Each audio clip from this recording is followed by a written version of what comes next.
दोस्तों, मैं फराज मलिक।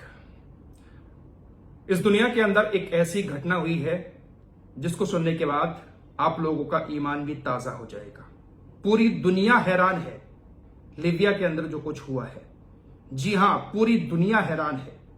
यह बात मैं अपने पास से बड़ा चढ़ाकर नहीं कह रहा हूं, बल्कि पूरी दुनिया के अंदर आज ये चर्चा हो रही है कि इंसान जब किसी काम को करने की चाहत रखता है और इरादा मजबूत होता है तो दुनिया की कोई भी मुश्किल उसके सामने टिक नहीं पाती।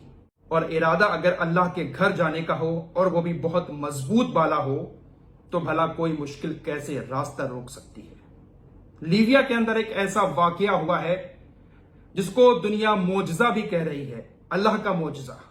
दरअसल हज का टाइम चल रहा है। लीबिया से हाजियों का एक ग्रुप हज करने जा रहा था। एयरपोर्ट पर सारे लोग पहुंचते हैं, चेक इन होती है।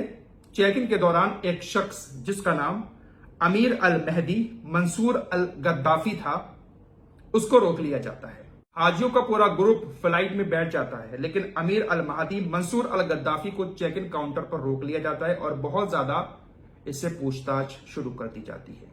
बोर्डिंग शुरू हो जाती है। फ्लाइट उड़ने का टाइम हो चुका था, लेकिन गद्दाफी को अभी भी छोड़ा नहीं गया था।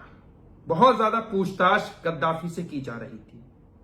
आखिर ऐसा क्यों गद्दाफी से इतनी पूछताछ की जा रही थी?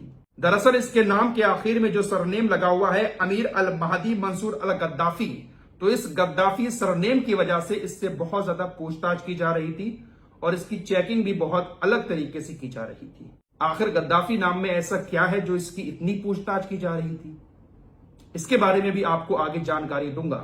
लीबिया के शासक गद्दाफी का नाम तो आपने सुना होगा, इसी वजह से शायद इस शख्स की भी इतनी पूछताछ की जा रही थी।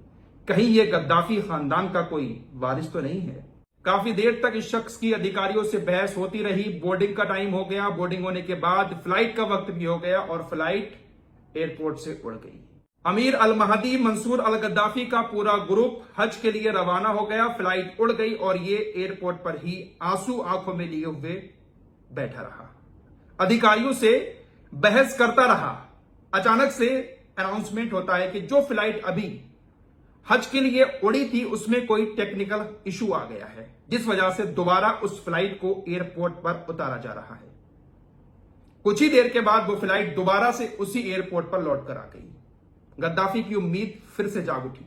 गद्दाफी फिर से अधिकारियों के सामने गिड़गिड़ाने लगा कि खुदा के वास्ते मुझे भेज दो, मेरी दिली तमन्ना है कि मैं अल्लाह के घर मक्का मदीना जाऊं। बहुत ज्यादा ख्वाहिश है मेरी वहां जाने की। रो रो कर गुहार लगाता रहा, लेकिन फ्लाइट के पायलट ने फ्लाइट का गेट नहीं खोला और आमिर को फ्लाइट में चढ़ने की इजाजत फिर से नहीं दी। जो टेक्निकल खराबी आई थी उसको ठीक कर लिया गया और फ्लाइट एक बार फिर से उड़ गई। आमिर फिर मायूस होकर वहीं बैठा रहा, अधिकारियों से गुहार लगाता रहा कि मुझे जाने दो, कैसे भी करके मुझे वहां पर भेज दो। गुहार लगाता रहा, लेकिन अधिकारियों ने एक भी बात नहीं मानी। फिर अल्लाह का मोजज़ा देखिए। कुछ देर के बाद फिर अनाउंसमेंट होता है कि जो फ्लाइट टेक्निकल इशू की वजह से अभी उतरी थी, टेक्निकल इशू ठीक हो गया था, फिर से फ्लाइट उड़ी और फिर से वही खराबी आ गई फ्लाइट के अंदर। दोबारा से फिर से उसी फ्लाइट को उसी एयरपोर्ट पर उतारा गया और इस बार जब दोबारा से वो फ्लाइट एयरपोर्ट पर उतरी तो पायलट ने हाथ खड़े कर दिए। पायलट ने साफ कह दिया कि टेक्निकल जो खराबी आई है इसके ठीक होने के बाद भी मैं तब तक फ्लाइट नहीं उड़ाऊंगा जब तक अमीर अल महदी मंसूर अल गद्दाफी इस फ्लाइट में नहीं बैठेंगे। उनको भी इस बात का शायद यकीन हो गया कि 2 बार खराबी आ चुकी है और हम एक ऐसे शख्स को छोड़कर आए हैं जिसकी दिली तमन्ना मक्का मदीना हज के लिए जाने की थी। पायलट की तरफ से यह कहा गया, स्पेशल परमिशन दी गई और अमीर अल गद्दाफी को फ्लाइट में सवार करके सऊदी अरब हज के लिए रवाना किया गया। और इस बार जब फ्लाइट उड़ी तो उसमें किसी तरह की कोई खराबी नहीं आई। मेरे दोस्तों, पूरी दुनिया ने यह मोजज़ा देखा है। तो जब दिल में किसी चीज का इरादा हो, पक्का इरादा हो और इरादा भी अल्लाह के घर जाने का, तो भला कोई मुश्किल कैसे आपका रास्ता रोक सकती है? पूरी दुनिया में आज इस चीज की चर्चा हो रही है और अल्लाह का मोजज़ा बताया जा रहा है कि एक शख्स के लिए फ्लाइट नहीं उड़ पाई, उड़ी एक बार, खराबी आ गई, फिर उसी एयरपोर्ट पर उतर गई। खराबी ठीक हुई, दोबारा से फिर फ्लाइट उड़ी, फिर फ्लाइट खराब हो गई, कुछ ही देर के बाद फिर उसी एयरपोर्ट पर उतारा गया।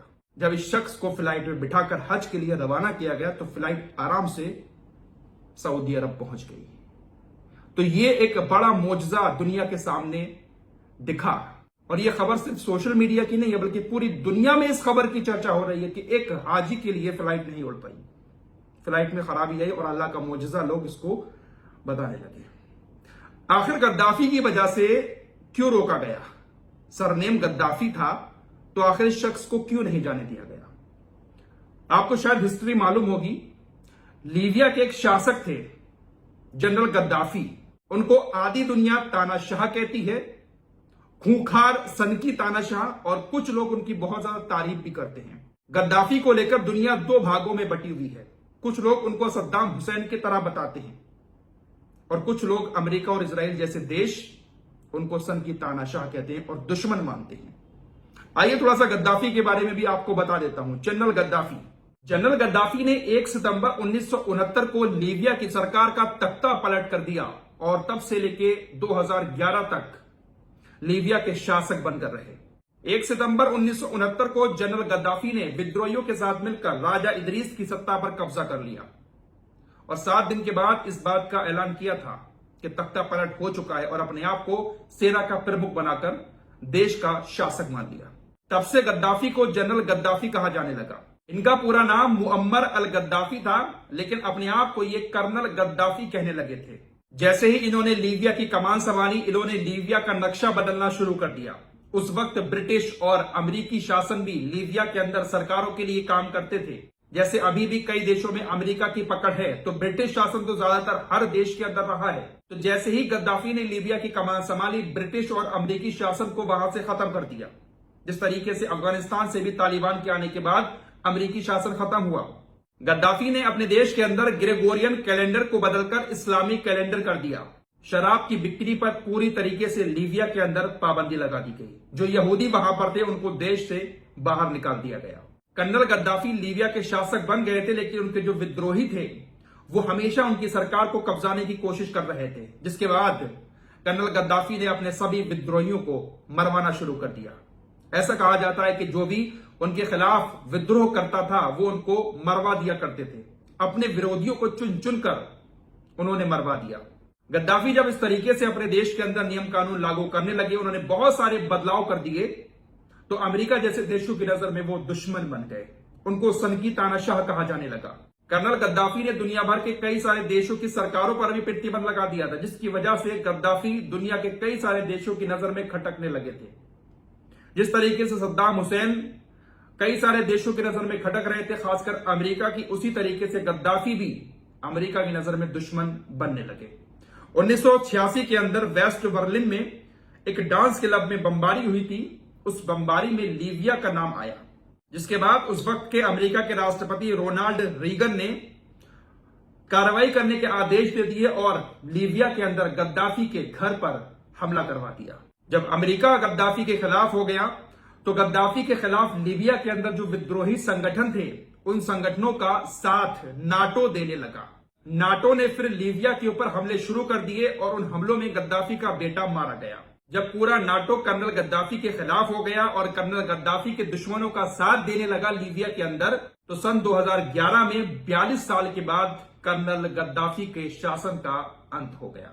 2011 में लीबिया की राजधानी त्रिपोली पर गद्दाफी के दुश्मनों ने कब्जा कर लिया और गद्दाफी का मामला वहां से खत्म हो गया। गद्दाफी का मामला उसके बाद इंटरनेशनल क्रिमिनल कोर्ट में पहुंचा। इंटरनेशनल क्रिमिनल कोर्ट ने बहुत सारे सबूतों के आधार पर, बहुत सारी बातों को लेकर कर्नल गद्दाफी के खिलाफ अरेस्ट वारंट जारी कर दिया।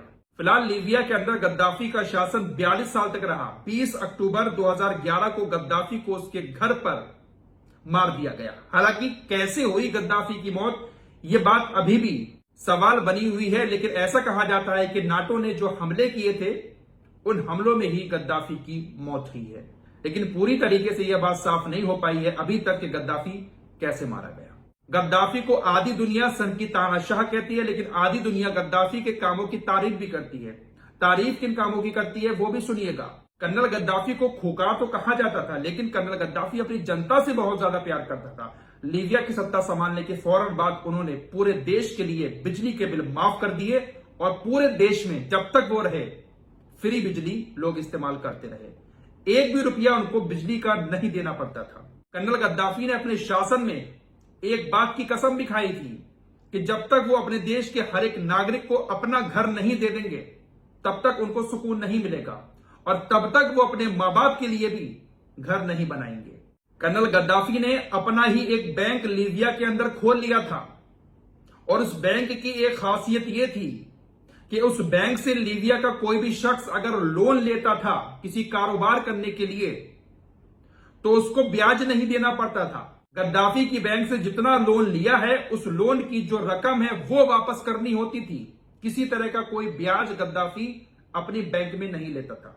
गद्दाफी के बारे में ऐसा भी कहा जाता है कि गद्दाफी हर एक शादी करने वाले जोड़े को $50,000 यानी तकरीबन 35 लाख रुपए भी देता था और जब बच्चे की पैदाइश होती थी तो बच्चे की और मां की देखभाल के लिए तकरीबन 3 लाख रुपए दिए जाते थे। गद्दाफी के बारे में और भी बहुत सारी बातें कही जाती हैं कि गद्दाफी अपने देश की जनता के लिए बहुत अच्छे काम करता था। फिलहाल आधी दुनिया गद्दाफी को अच्छा मानती है, आधी दुनिया गद्दाफी को सन की तानाशाह कहती है। तो गद्दाफी जो सरनेम था इस शख्स का जो हज के लिए जा रहा था, इसी गद्दाफी सरनेम की वजह से इतनी पूछताछ की गई क्योंकि अब सत्ता किसी और के हाथ में है। गद्दाफी नाम देखकर प्रशासन ने रोक लिया, बहुत ज्यादा पूछताछ की, लेकिन फिर एक मौजज़ा हुआ और वो शख्स हज के लिए रवाना हो गया। तो दिल में जब किसी भी काम का पक्का इरादा होता है तो कोई मुश्किल उस काम को रोक नहीं सकती। इस रिपोर्ट में इतना ही, कुछ और खबरों के साथ फिर हाजिर होऊंगा। अपना ख्याल रखिएगा। अल्लाह हाफिज।